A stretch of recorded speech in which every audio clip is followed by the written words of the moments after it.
Okay,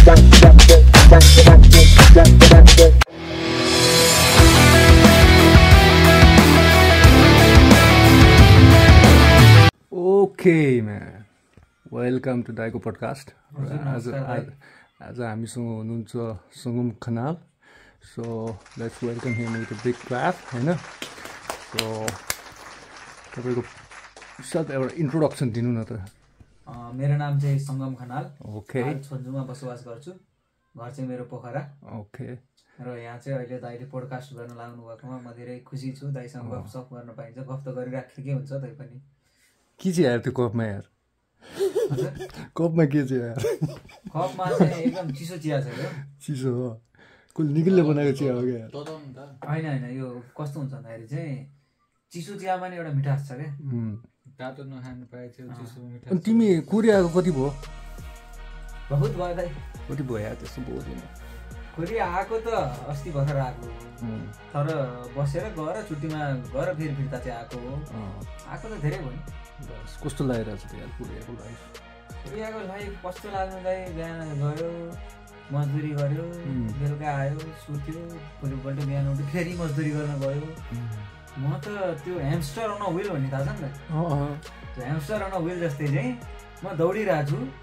अगाडि चाहिँ प्रोफेसरले पैसा राख्दै छ यहाँनिर भेटिने गरिन्छ होइन. म दौडेको छु. कहिलेकाहीँ यति टुक्रो भेटिन्छ, कप्प खायो मैले पछि अनि दौड्यो. त्यसरी दौडेको दौडैछु. तिमीलाई कस्तो के यो ल्याङ्ग्वेज ब्यारियरले गर्दा अलिकति केही डिफिकल्टी भएको छैन? त्यो फिल गरेको छु कि छैन तिमी? मलाई ल्याङ्ग्वेज ब्यारियरले चाहिँ त्यस्तो डिफिकल्टी भएको छैन. खास एक्चुअल डिफिकल्टी चाहिँ यो इकोनोमिकल ब्यारियरले चाहिँ भएको छ. साँच्ची भन्नुपर्दा चाहिँ म अलिक गरिब पनि छु. त्यो भएर चाहिँ अलिकति डिफिकल्टी चाहिँ भएको छ. तर ल्याङ्ग्वेज ब्यारियर चाहिँ हुँदैन. जस्तै यदि पैसा हुन्थ्यो भने सायद केही पनि समस्या हुन्थेन जस्तो चाहिँ मलाई लाग्छ. ओके. अब चाहिँ हामी जाउँ एउटा एकाडेमिक सेसनको लागि है त. करेन्टली अहिले छनबक नेसनल युनिभर्सिटीमा पिएचडी गर्दैछौ होइन? हजुर. सो के काम गर्दैछौ अहिले? स्पेसली मान्छेलाई जेनरल लेमन तरिकाले बुझाउनु पर्दाखेरि चाहिँ के काम गरेको छु एज अ जेनरल? अब एकदम सामान्य रूपमा भन्न पर्दाखेरि चाहिँ रोगको लागि औषधि पत्ता लगाउने कोसिस गरिरहेको छु. अब त्यो कोसिस नै पनि हुनसक्छ. औषधि बन्ने सम्भावना कम छ. तर कोसिस मात्रै भयो भने पनि मेरो डिग्री चाहिँ आउँछ. रिलेटेड के काम छ अहिले तिमीले गरिरहेको? अब मैले गरिरहेको काम चाहिँ के छ भन्दाखेरि औषधि बनाउनको लागि चाहिँ एकैचोटि चाहिँ गएर चाहिँ एउटा मोलिक्युल छ, अब यो चाहिँ औषधि हो भन्दै खाम भन्ने हुँदैन. ओके. त्यसको लागि चाहिँ के गर्नुपर्छ भन्दाखेरि चाहिँ त्यसका सर्टेन टेस्टहरू गर्नुपर्छ, स्क्रिनिङ गर्नुपर्छ. र अर्को कुरा भनेको चाहिँ के चाहिँ मोलिक्युल चाहिँ अलिक गतिलो हुनसक्छ त नि, किनकि अब यतिकै सी र एच जोड्दै गइसकेपछि त मोलिक्युल त बन्दै जान्छन्. हो त्यो भन्ने मोलिक्युल चाहिँ के गतिलो होला भन्ने खालको एआई बनाउने र चाहिँ गतिलो छ कि छैन भनेर कम्प्युटरबाट टेस्ट गर्ने काम मेरो निरन्तर चलिरहेकै छ. इन्जोय गरिरहेको छ नि होइन यो काम? के छ यस्तो हो. अब इन्जोय गर्ने नगर्ने भनेको चाहिँ कहिले चाहिँ हुँदो रहेछ भन्दाखेरि अरू केही अप्सन भयो भने चाहिँ यसलाई इन्जोय गरिरहेको छ छैन भन्ने हुन्छ. जे छ यही नै छ.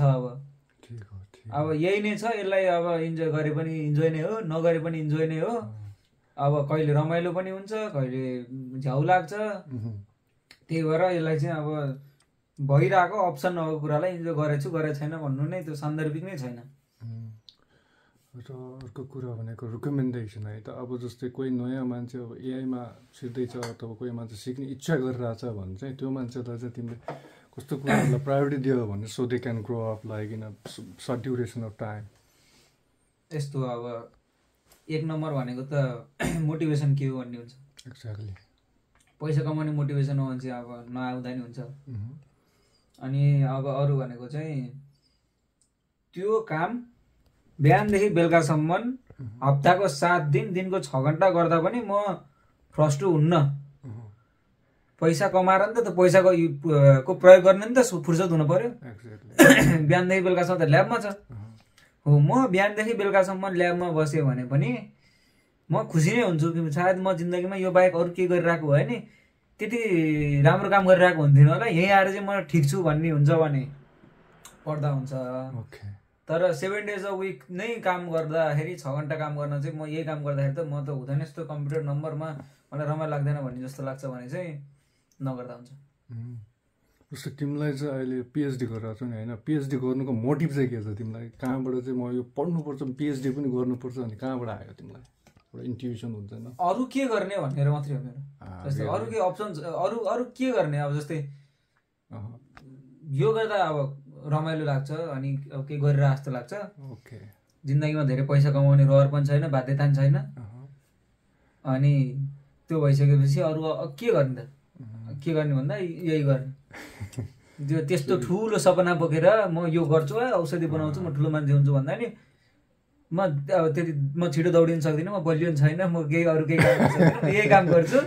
यो काममा मलाई ठिकै पनि चलिरहेछ, मान्छेले पत्याइ पनि राखन् र यो काम गर्दा मजा पनि आउँछ, त्यही भएर त्यति एउटा कारण।